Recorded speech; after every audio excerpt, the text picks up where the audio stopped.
high-grade medical marijuana. To setting the fire Drug back dealer caught with 4.5 pounds. If you follow some of the more serious cases playing out in Clay County Court, has had charges against him dropped. Lately, you'll notice one thing. Big crime doesn't always bring big punishment. Reevaluate everything. Return Schultz's Corvette. Only $2 in restitution. And throw out the evidence. Just last month, charges against 26-year-old Thomas Schultz of Moorhead were dropped, even though police caught him with 4.5 pounds of marijuana and $10,000 in drug money. Attorney says it's because of a new law in Minnesota. A court ruling in Clay County forced prosecutors to throw out their evidence, then give back the cash and Schultz's Corvette. At the time, county attorneys said this. It isn't good for prosecution. It's not good for law enforcement. I personally don't think it's good for the public. So I think the public probably needs to know that this is the kind of thing we may see a lot of in the future, unfortunately. But now they're saying no comment. But prosecutors aren't the only people behind the wheel. Moorhead police work with them, putting dealers like Schultz behind bars. And they say, looking back, handing over the keys was the last thing they wanted to happen. It was very frustrating. I think it was frustrating to the officers involved. It was frustrating to the attorneys involved. Schultz isn't completely off the hook. But cop, criminal, or attorney, Another arrest this month. all sides have to stomach the outcome. A half pound of marijuana. I wouldn't want to live in a country where the police chief agreed with every decision the judge made.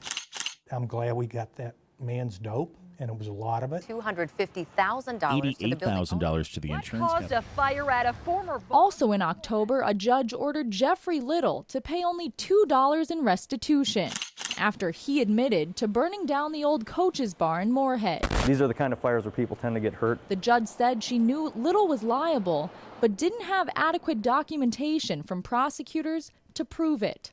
Again, they say no comment. The issue that you're pointing at, I think, is peripheral to the primary function, which is to identify, prosecute, and convict criminals. And that happened in this case. Another surprise in Clay County came when a sex trafficking trial ended before it began. Prosecutors dismissed charges against Prince Jones, only to recharge him later with a more serious offense. Well, there was some new evidence that came in. He'd been accused of trying to sell a 13-year-old girl for sex when prosecutors learned last minute he too allegedly had sex with the victim. Again, they refused to comment. It's really incumbent on us to work with the prosecutor to make sure the case that's being presented is all the information and the best information we can obtain. And we have to update that occasionally. 32 pounds, another 19. This man, Lawrence Brink, is behind some of Moorhead's largest drug busts. Clearly, he's in it for profit. Police arrested him 3 times over a 14-month span and seized more than 50 pounds of marijuana. He's dealing with a lot of cash, leaving some wondering why he was ever allowed to bail out in between. You're not always going to be happy with the conclusions that are drawn. You want to go, oh, it's the end of the world, we can't do our job anymore. That's nonsense. We just adjust. We accept the rulings the court gives us. We adjust the way we investigate.